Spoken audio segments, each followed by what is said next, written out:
December war ಬಗ್ಗೆ ಏನಾದರೂ ಹೇಳ್ತೀರಾ? There is no war. Okay. ನಾನು ನಿನ್ನೆನೂ ಕೂತ್ಕೊಂಡಾಗ ಹೇಳ್ತೆ ವಾರ್ ಹೆಂಗಮ್ಮ ಆಗುತ್ತೆ. ನಿನ್ನೆ ಕೊಟ್ಟಿದ್ದು ಉತ್ತರನೇ ಕೊಡ್ತೀನಿ ತಗೊಳ್ಳಿ. ನಾನು ಆ ಕಡೆ ಮನೇಲೂ ದೀಪಾವಳಿ, ನಿಮ್ಮ ಮನೇಲೂ ದೀಪಾವಳಿ, ಅವರು ಪಟಾಕಿ ಹೊಡಿತಾ ಇದ್ರೆ ನೀವು ಪಟಾಕಿ ಹೊಡಿತಾ ಇದ್ದೀರಾ. ಈ ಪಟಾಕಿ ಕ್ಲಾಶ್ ಆಗಿದೆಯಾ? ಮತ್ತೆ ಅವ್ರ ಪಟಾಕಿ ಇರೋ ವ್ಯಾಲಿ ಮೇಲೆ ಅವ್ರು ಸೌಂಡ್ ಮಾಡ್ತದೆ, ನನ್ನ ಸೌಂಡ್, ಇಬ್ಬರದು ರಾಕೆಟ್ ಮೇಲೆ ಹೋಗ್ತದೆ, ಇಬ್ಬರದು ಹೊಡಿತಾ ಇದೆ ಅಂದಾಗ ಯಾವ ಥರ ಎರಡು ರಾಕೆಟ್ ಡಿಕ್ಕಿ ಹೊಡ್ಕೊಂಡು ಬೇರೆ ಕಡೆ ಹೋಗೋದು ನೋಡಿದ್ದೀರಾ ಇದು? ಮತ್ತೇನಿದೆ ಇದರಲ್ಲಿ? 2 ಸಿನಿಮಾ, 2 ಕನ್ನಡದ ಸಿನಿಮಾ, ರಜೆಗಳಿದೆ, ಥಿಯೇಟ್ರ್ಗಳು ತುಂಬ ಇದೆ ಕರ್ನಾಟಕದಲ್ಲಿ, ಬರ್ತಾ ಇದ್ದೀವಿ. ನನ್ನ ಪ್ರಕಾರ 2 ಸಿನಿಮಾಗೂ ಒಳ್ಳೆಯದಾಗುತ್ತೆ. ಇದರಲ್ಲಿ ಕ್ಲಾಶ್ ಗೀಶ್ ಏನೂ ಬರೋದೇ ಇಲ್ಲ. ಅದೆಲ್ಲ it's a word chosen by ನೀವು ಕೇಳೋ ಪ್ರಶ್ನೆಯಲ್ಲಿ ನೀವೊಂದು ವರ್ಡ್ ಹಾಕಿರ್ತೀರ, ಈಗ ಅದಕ್ಕೆ ಉತ್ತರ ಕೊಡ್ಬೇಕು.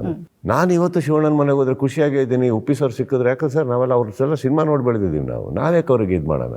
ಅಷ್ಟು ದೊಡ್ಡವ್ರು ನಾವು ಅಲ್ಲೂ ಅಲ್ಲ. ಅವ್ರು ಆ ಮನೋಭಾವದಲ್ಲಿ ನನ್ನನ್ನು ನೋಡೋ ವ್ಯಕ್ತಿಗಳು ಅವರಿಬ್ಬರು ಅಲ್ಲ. ಸಿನಿಮಾದಲ್ಲಿರೋರಿಗೆ ನಮಗೆ ಚೆನ್ನಾಗಿ ಗೊತ್ತಿದೆ ನಾವು ಯಾಕೆ ಬರ್ತಾ ಇದ್ದೀವಿ ಅಂತ. KVN ಡಿಸ್ಟ್ರಿಬ್ಯೂಷನ್ ನನ್ನ ಸ್ನೇಹಿತರು, ನಾವು ಡೈಲಿ ಮಾತಾಡ್ಕೋತೀವಿ. ಸುಪ್ರೀತ್ ಏನ್ರಿ ಆಯಿತು ನಿಮ್ಮ ಥಿಯೇಟ್ರದು? ನಾವಲ್ಲಿ ಇಲ್ಲ, ನಾವಿಬ್ಬರು ಆ್ಯಕ್ಚುಲಿ ನಾವೆಲ್ಲ ಕರೆಕ್ಟಾಗೇ ಇದ್ದೀವಿ. ನಮ್ದೇನು ವಾರ್ ಇಲ್ಲ ಅಲ್ಲಿ.